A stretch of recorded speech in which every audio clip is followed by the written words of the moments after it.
गुरुबिक्स में आपका स्वागत है। आइए इस वीडियो में हम area of region bounded by a curve and a line पढ़ें।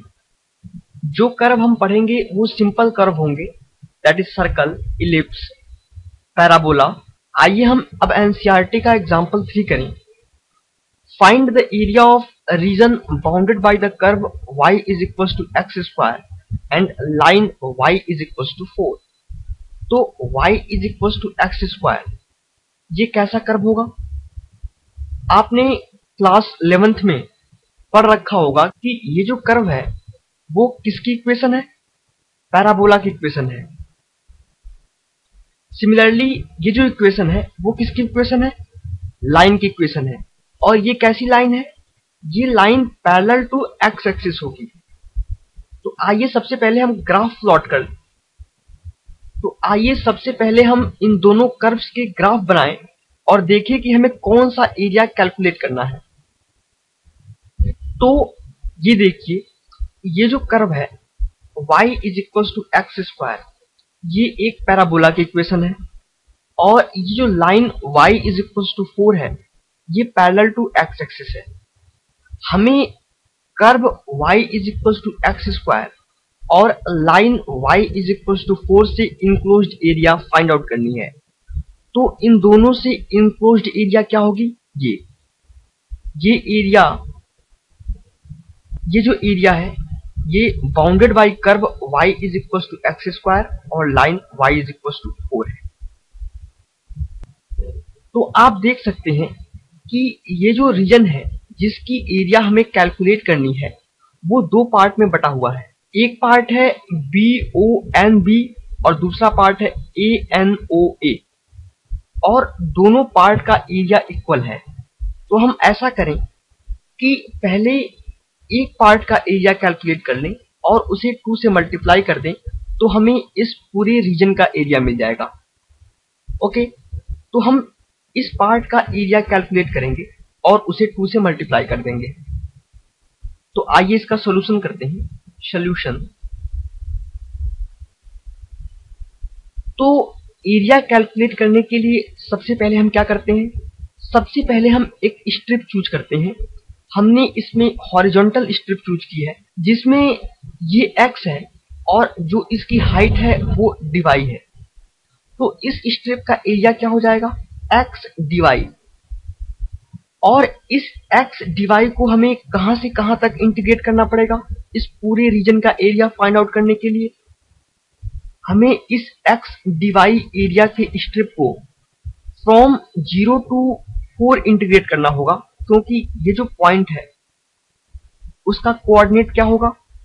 x इज इक्वल टू 0, और चूंकि ये line y is equal to 4 पे है तो इसका y कोऑर्डिनेट क्या होगा? 4। तो इस रीजन का एरिया फाइंड आउट करने के लिए हमें x dy को 0 से 4 तक इंटीग्रेट करना होगा। Area of region, area of region BONB is equals to integration of x dy,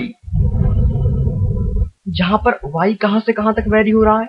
0 से लेके 4 तक, फ्रॉम 0 टू 4। और जो ये x है इसकी वैल्यू कैसे मिलेगी हमें? हमें इसकी वैल्यू इस curve y is equal to x square से मिलेगी, क्योंकि ये जो x है वो कहां पे है? y is equal to x square पे है। आप देख सकते हैं ये x हमेशा हम कहां से कहां तक मेजर कर रहे हैं? From y axis to this curve y is equal to x square. Okay, तो हमारे पास जो कर्व है वो है y is equal to x square. तो यहां से हमें x की वैल्यू क्या मिल जाएगी? x is equal to under root y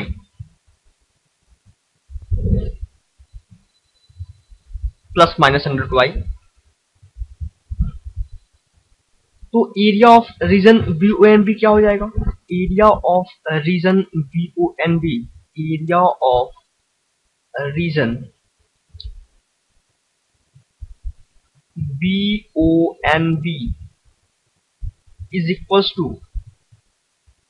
integration of x, और एक्स की वैल्यू क्या है प्लस माइनस रूट वाई, तो हम क्या लेंगे, आप देख सकते हैं कि इस रीजन में एक्स की वैल्यू हमेशा पॉजिटिव होगी, इजंट इट, तो हम रूट वाई लेंगे, that is root y d y from 0 to 4,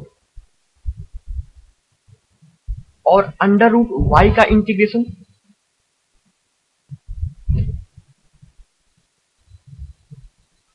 इसका इंटीग्रेशन होगा y to power 3/2 upon 3/2,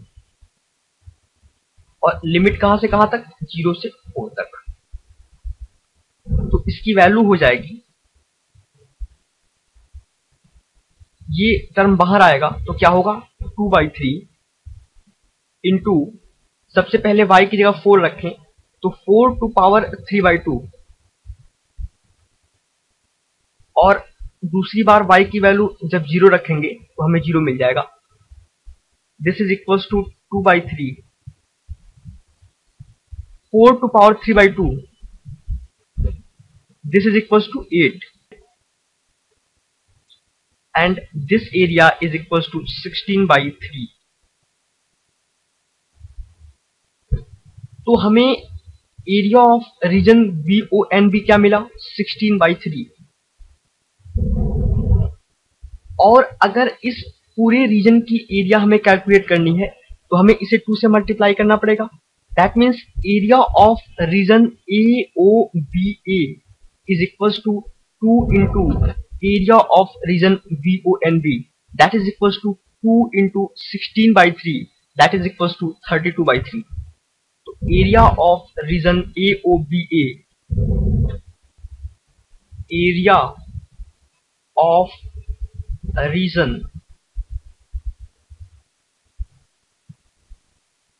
AOBA is equals to 2 into 16/3, that is equals to 32/3।